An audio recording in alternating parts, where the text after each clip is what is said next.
আজ আবারও অনেক দিন পরে একটা ছোট্ট মিনি ব্লগ শেয়ার করছি। তো এখন বাজে সকাল 6:30। তো অনেক ভোরে উঠেছিলাম, উঠে স্নান টান সেরে আর সকালে টিফিনটা করে নিয়েছিলাম। নিয়ে এখন আমরা যাচ্ছি টোটোতে করে কাঁচরাপাড়া স্টেশনে। তো স্টেশনে আসার পরপরই ট্রেন চলে এসছে, এই যে বসে পড়েছি আমরা। তো সবাই এক জায়গায় জায়গা পাইনি, এদিকে ওদিকে বসেছিলাম। তো এদিকে তাকাতেই দিদি দেখছি হঠাৎ ভিডিও করছে, যে শ্বশুরমশাই বসে আছে আর মা, শাশুড়ি মা, রাহি, আমার বাবাই সবাই ছিল ওইদিকে। যাই হোক, শুধু বাবা আসতে পারেনি, বাবার জন্যই মনটা খারাপ করছিল।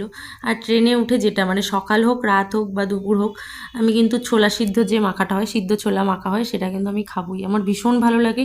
ট্রেনে আমি কিন্তু আর কোনো জিনিস খাই না, একমাত্র এই জিনিসটাই আমার ভীষণ প্রিয়। তো তারপরে আমরা কৃষ্ণনগর স্টেশনে নেমে ওখান থেকে অটো ধরে চলে এসেছিলাম এই যে নৌকো ধরার জন্য। নৌকো পার হয়েই কিন্তু ওপারে যাব, নবদ্বীপ।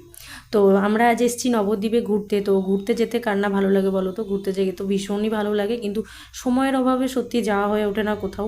ভাবি যাব যাব, কিন্তু যাওয়া হয় না। আর কিন্তু হঠাৎ করে কোনো কিছু প্ল্যান করলেই হয়ে যায়। তো এই ট্রিপটার জন্য আমরা আগের দিনই প্ল্যান করেছিলাম আর পরের দিনই বেরিয়ে পড়েছি। আর আমি দেখেছি আগের থেকে 1 মাস 1.5 মাস আগের থেকে যদি কোনো কিছু প্ল্যান করি, সেটা আমার হয় না। আর দূরে কোথাও থেকে আমার এই কাছে পিঠে একদিনের ট্রিপটাই বেশি ভালো লাগে, কারণ যেহেতু আমি বেশি জার্নিং করতে পারি না সেই জন্য। তো এখানে এসেই আগে একটুখানি তিলক টেনে নিয়েছিলাম। প্রচণ্ড রোদ্দুর ছিল বলে মাথায় ওড়নাটা দিয়ে নিয়েছিলাম। তো ঢোকার পরে এখানে টিকিট কেটে নিয়েছিল। টিকিট কাটার পরেই আমরা দেখো এই যে সকাল 10টার মধ্যে পৌঁছে গেছিলাম। মা এখানে কাবলি ছোলা সয়াবিন দিয়ে তরকারি করেছিল আর রুটিটা আমি করে নিয়েছিলাম। তো আগেই এখানে বসে আমরা রুটি তরকারি খেয়ে নিয়েছিলাম। খেয়ে নিয়ে তো তারপরেই ঘোরাঘুরি করব, কারণ টিকিট কাটা হয়েছিল তো দুপুরের জন্য। আর এই নিয়ে আমার 3 নম্বর বার আসা হচ্ছে মায়াপুর। তো একবার ছোটোবেলায় বাবা মার সঙ্গে এসেছিলাম। তো তারপরে বান্ধবীদের সঙ্গে, ম্যাডামের সঙ্গে এসেছিলাম একবার, ওটা হচ্ছে 3-4 বছর আগে। আর এই আসলাম শ্বশুরবাড়ির ফ্যামিলি আর বাপের বাড়ির ফ্যামিলি মিলে। তো ভালোই লাগছিল, কিন্তু আর একটু ঠান্ডা ঠান্ডায় আসলে বেশি ভালো লাগতো। প্রচণ্ড রোদ্দুর ছিল।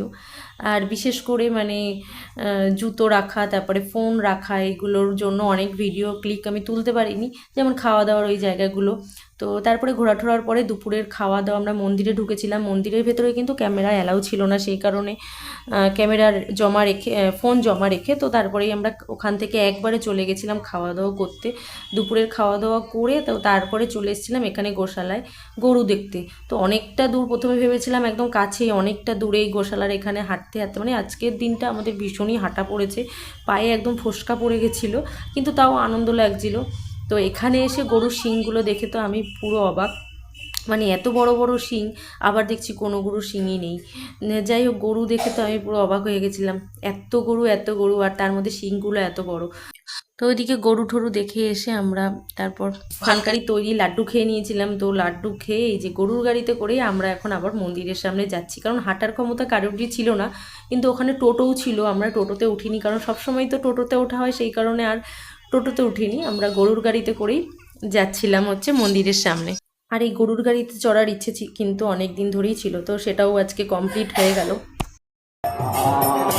হরে কৃষ্ণ হরে কৃষ্ণ কৃষ্ণ কৃষ্ণ হরে হরে হরে।